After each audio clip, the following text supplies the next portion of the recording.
ناظرین، آپ دیکھ رہے ہیں سچے واقعات۔ آج آپ حضرت اویس قرنی رضی اللہ تعالی عنہ کا وہ واقعہ سماعت کریں گے جس میں حضرت عمر اور حضرت علی رضی اللہ تعالی عنہ ان سے نبی کی وصیت کے مطابق دعا کروانے گئے اور بنی کلب کی بکریوں کے برابر امت کو بخشوا لیا اور انہیں نبی کا پیراہن بھی تحفتاً پیش کیا۔ ایک مرتبہ حضرت عمر فاروق رضی اللہ تعالی عنہ اپنے عہد خلافت میں زمانہ حج میں ایام تشریف کے دوسرے دن بندگان خدا کو نصیحت فرما رہے تھے اور خدا اور رسول کے احکام پہنچا رہے تھے۔ سب لوگ حاضر تھے۔ جب آپ رضی اللہ تعالی عنہ واعظ و نصیحت فرما چکے تو فرمایا کہ تم میں جو اہل کوفہ ہوں وہ اٹھیں۔ سب کوفی کھڑے ہو گئے۔ پھر فرمایا تم میں جو قرن کا ہو وہ کھڑا رہے، باقی سب بیٹھ جائیں۔ سوائے ایک شخص کے سب بیٹھ گئے۔ حضرت عمر فاروق رضی اللہ تعالی عنہ نے اس شخص سے حضرت اویس قرنی رضی اللہ تعالی عنہ کے بابت سوال کیا۔ اس شخص نے فرمایا میں اس کو اچھی طرح خوب جانتا ہوں، مگر وہ اس لائق نہیں ہے کہ آپ رضی اللہ تعالی عنہ اس کا نام بھی لیں۔ وہ تو بڑا حقیر و فقیر اور شوریدہ حال ہے اور لوگوں سے دور رہتا ہے، سب اس کو دیوانہ جانتے ہیں۔ حضرت عمر فاروق رضی اللہ تعالی عنہ نے فرمایا کہ تم اس کو نہیں پہچانتے۔ میں نے حضرت رسالت مآب صلی اللہ علیہ وآلہ وسلم سے یہ فرماتے ہوئے سنا ہے کہ بنی کلب کی بکریوں کے بالوں کی تعداد کے برابر میری امت کے آدمی اس کی شفاعت سے بخشے جائیں گے۔ چنانچہ حضرت عمر فاروق رضی اللہ تعالی عنہ اور حضرت علی المرتضی رضی اللہ تعالی عنہ وادی غرہ میں پہنچے۔ دیکھا تو آپ رضی اللہ تعالی عنہ ایک درخت کے نیچے مصروف نماز ہیں اور ان کے اونٹ خود بخود چر رہے ہیں۔ حضرت عمر فاروق رضی اللہ تعالی عنہ حضرت اویس قرنی رضی اللہ تعالی عنہ کے رخ کی جانب جا کر کھڑے ہو گئے تو حضرت اویس قرنی رضی اللہ تعالی عنہ نے نماز کو جلدی سے ختم کر دیا۔ حضرت عمر فاروق رضی اللہ تعالی عنہ نے السلام علیکم ورحمۃ اللہ کہا۔ حضرت اویس قرنی رضی اللہ تعالی عنہ نے وعلیکم السلام ورحمۃ اللہ وبرکاتہ کا جواب دیا۔ حضرت عمر فاروق رضی اللہ تعالی عنہ نے دریافت فرمایا کہ تم کون ہو؟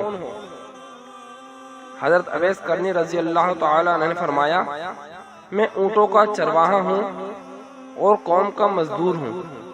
حضرت عمر فاروق رضی اللہ تعالی عنہ نے فرمایا یہ تو ہم بھی جانتے ہیں کہ دنیا کی تمام مخلوق اللہ تعالی کے بندے ہیں، اپنا وہ نام بتائیے جو آپ رضی اللہ تعالی عنہ کی والدہ ماجدہ نے رکھا ہے۔ فرمایا تم مجھ سے کیا چاہتے ہو، اپنا مطلب بیان کرو۔ حضرت عمر فاروق رضی اللہ تعالی عنہ نے بتایا کہ ہمیں سرور کائنات فخر موجودات حضرت محمد مصطفیٰ صلی اللہ علیہ وآلہ وسلم نے اپنے ایک برگزیدہ محبوب کی اطلاع دی ہے جس کا نام اویس بتایا ہے، اور اس کا جو حلیہ بیان کیا ہے اس کے مطابق قد و قامت، رنگ اور بالوں سے تو ہم نے آپ رضی اللہ تعالی عنہ کو پہچان لیا ہے، لیکن ایک نشانی دریافت کرنا باقی ہے، وہ یہ ہے کہ ہم سے حضور پرنور صلی اللہ علیہ وآلہ وسلم نے فرمایا ہے کہ اس شخص کی ہتھیلی پر ایک سفید نشان اس کی بیماری کا باقی ہوگا، اور وہ اس کی دعا سے باقی رکھا گیا ہے تاکہ اس کو دیکھ کر خداوند کریم کی رحمت و شفقت یاد رکھے، لہذا آپ رضی اللہ تعالی عنہ اپنا ہاتھ دکھائیے۔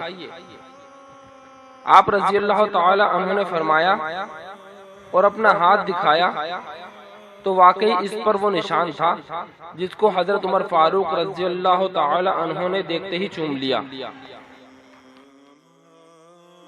حضرت عمر فاروق رضی اللہ تعالی عنہ نے فرمایا ہم گواہی دیتے ہیں کہ بے شک آپ رضی اللہ تعالی عنہ ہی محبوب خدا اویس قرنی رضی اللہ تعالی عنہ ہیں، آپ ہمارے لیے دعا فرمائیے۔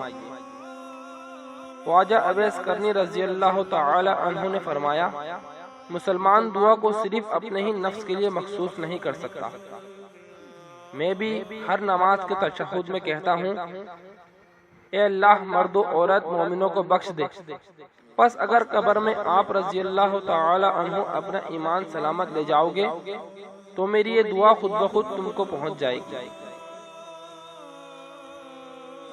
اب آپ دونوں صاحبان فرمائیے کہ آپ کون ہیں جن پر اللہ تعالی نے میرا حال ظاہر کر دیا اور میرے مولا آقا محمد مصطفیٰ صلی اللہ علیہ وآلہ وسلم نے تم کو مجھ سے شناسا کرایا۔ پھر حضرت علی اور حضرت عمر فاروق رضی اللہ تعالی عنہ نے اپنا تعارف فرمایا۔ حضرت اویس قرنی رضی اللہ تعالی عنہ ادب میں کھڑے ہو گئے۔ حضرت عمر فاروق رضی اللہ تعالی عنہ نے آپ سے فرمایا کہ آپ تمام امت مسلمہ کے لیے دعا کیجیے۔ حضرت اویس قرنی رضی اللہ تعالی عنہ نے کہا کہ آپ مجھ سے بہتر ہیں اور بحیثیت امیر المومنین ہونے کا اس کا حق بھی ہے۔ حضرت عمر فاروق رضی اللہ تعالی عنہ نے جواب دیا میں تو یہ کام کرتا ہی ہوں، لیکن آپ رضی اللہ تعالی عنہ حضور اکرم صلی اللہ علیہ وآلہ وسلم کی امت کے لیے دعائیں مغفرت کریں، کیونکہ یہ نبی کریم صلی اللہ علیہ وآلہ وسلم کی وصیت تھی، جبکہ رسول خدا نے اپنا پیراہن مبارک بھی آپ کے لیے تحفتاً بھیجا ہے۔ وصیت رسول کریم صلی اللہ علیہ وآلہ وسلم سے مطلع ہو کر حضرت اویس قرنی رضی اللہ تعالی عنہ نے کہا اگرچہ میرا نام اویس قرنی ہے تاہم اے امیر المومنین آپ رضی اللہ تعالی عنہ اچھی طرح دیکھ لیں، شاید پیغمبر خدا احمد مجتبی محمد مصطفیٰ صلی اللہ علیہ وآلہ وسلم نے عطا و افتخار کسی اور کو بخشا ہو اور میں اس کے لائق نہ ہوں۔ حضرت عمر فاروق رضی اللہ تعالی عنہ نے جواب دیا مجھے میرے آقا صلی اللہ علیہ وآلہ وسلم نے اپنے محبوب کے جو نشانات ارشاد فرمائے ہیں وہ سب آپ میں موجود ہیں اور آپ وہی ہیں۔ یہ سن کر حضرت اویس قرنی رضی اللہ تعالی عنہ نے فرمایا تو مجھے حضور پر نور کا مرقع مبارک عنایت کیجیے تاکہ میں دعا کروں۔ حضرت عمر فاروق رضی اللہ تعالی عنہ نے نہایت ادب کے ساتھ پیراہن رسول خدا جب آپ کی خدمت میں پیش کیا تو آپ نے نہایت ادب و احترام سے اور عزت و تکریم سے اپنے سر پر رکھا اور پھر اس مرقع مبارک کو لے کر ایک الگ جگہ پر گئے اور وہاں جگہ صاف کر کے پیراہن مبارک کو سامنے رکھ کر درگاہ الہی میں سر بسجود ہو کر عرض کیا یا اللہ میرے آقا اور میرے محبوب رسول مقبول صلی اللہ علیہ وآلہ وسلم نے مجھے یہ مرقع فرما کر ارشاد فرمایا ہے کہ میں ان کی امت کے لیے دعائے مغفرت کے لیے تیری درگاہ اقدس میں دعا کروں، لہٰذا میں یہ مرقع نہ پہنوں گا جب تک کہ تو تمام امت محمدیہ کو نہ بخش دے گا۔ جب کافی دیر دعا کرتے رہے تو غیب سے آواز آئی کہ تیری دعا کے مطابق امت مسلمہ کا کچھ حصہ بخش دیا گیا۔ عرض کیا یا الہی میں تو تیرے محبوب کی سب امت کی مغفرت کا طالب ہوں۔ ندائے غیب ہوئی کہ ایک اور حصے کو بخش دیا۔ حضرت اویس قرنی رضی اللہ تعالی عنہ نے پھر دعا کی کہ میں اس وقت تک مرقع رسول نہ پہنوں گا جب تک تمام امت کو نہ بخش دے گا۔ القا ہوا کہ ایک اور حصہ بخش دیا، اب اپنے محبوب کا مرقع پہن لے۔ عہد و معبود میں التجا و بخشش کے یہی راز و نیاز ہو رہے تھے کہ اتنے میں حضرت عمر فاروق رضی اللہ تعالی عنہ اور حضرت علی المرتضی رضی اللہ تعالی عنہ اس تاخیر کا سبب معلوم کرنے کے لیے آپ رضی اللہ تعالی عنہ کے پاس جو تشریف لائے تو حضرت اویس قرنی رضی اللہ تعالی عنہ نے ان کی آہٹ پا کر سجدے سے سر اٹھاتے ہوئے کہا کہ اس موقع پر کیوں آئے؟